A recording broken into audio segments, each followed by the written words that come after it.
অসুস্থ ৰোগাক্ৰান্ত দুটি কণমানিৰ অৱস্থা দিন ভিক্ষা প্ৰাণ ৰক্ষা সঁচাকৈ ভিক্ষা মাগিয়ে ভোকৰ জয়কুৰা নুমুৱাই আছে শিশু দুটিয়ে নিজৰো পিতৃৰো কেঁচুৱাতে মাকে এৰি গৈছিল স্বামীসহ শিশু দুটি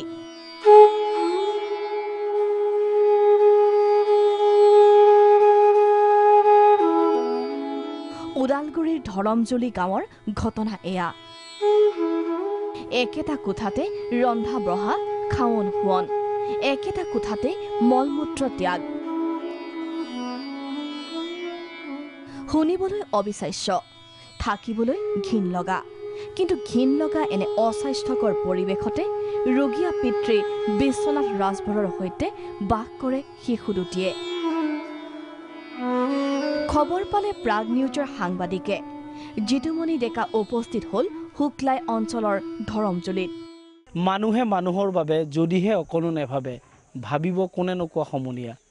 আসলতে মানুহে এতিয়া মানুহৰ বাবে যেন ভাবিবৰ কাৰণে আহৰি নাই আৰু মানুহ কিমান কদৰ্য ৰূপত থাকিব পাৰে এই দৃশ্য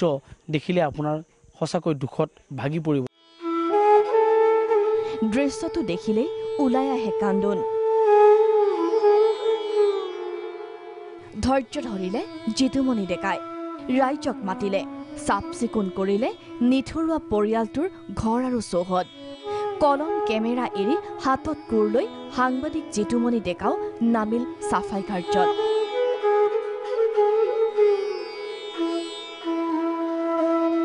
প্ৰাগ নিউজৰ প্ৰচেষ্টাত দুৰ্ভগীয়া পৰিয়ালটোলৈ সামান্য সকাহ হয়তো কিতাপ কলম চুয়ে নোপোৱা শিশু দুটিয়ে যাব পাৰিব বিদ্যালয়লৈ অসুস্থ পিতৃয়ে হয়তো পাব ঔষধ পথ্য কাৰণ ৰাইজে যাচিছে সহায়ৰ হাত কাৰণ মানৱতাই সৰ্বোৎকৃষ্ট ধৰ্ম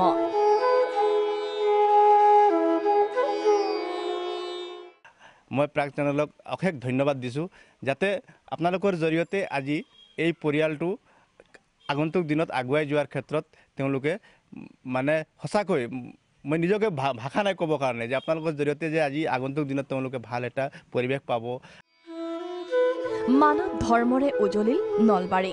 মানসিক বিকাৰগ্ৰস্ত হলেও মানৱ অধিকাৰ আছে এইজন ব্যক্তিৰ নিজৰ চিন্তা শক্তি লোপ পালেও সজাগ সচেতন আছিল ৰাইজ অসহায় অসুস্থজনক গা ধুৱাই কাপোৰ হলাই দাড়ি চুলি কটোৱালে ৰাইজে সোশ্যাল মিডিয়াত বিয়পি পৰিল মানৱ ধৰ্ম পালনৰ অপূৰ্ব প্ৰচাৰ নলবাৰী উপকণ্ঠৰ পয়লাৰ দৃশ্য একাংশ যুৱকৰ হৎ প্ৰচেষ্টাত অজস্ৰজনৰ অনুপম সঁহাৰি ওদালগুৰিৰ পৰা জিতুমণি ডেকা নলবাৰীৰ পৰা সুভাষ দাস ৰিপোৰ্ট প্ৰাগ নিউজ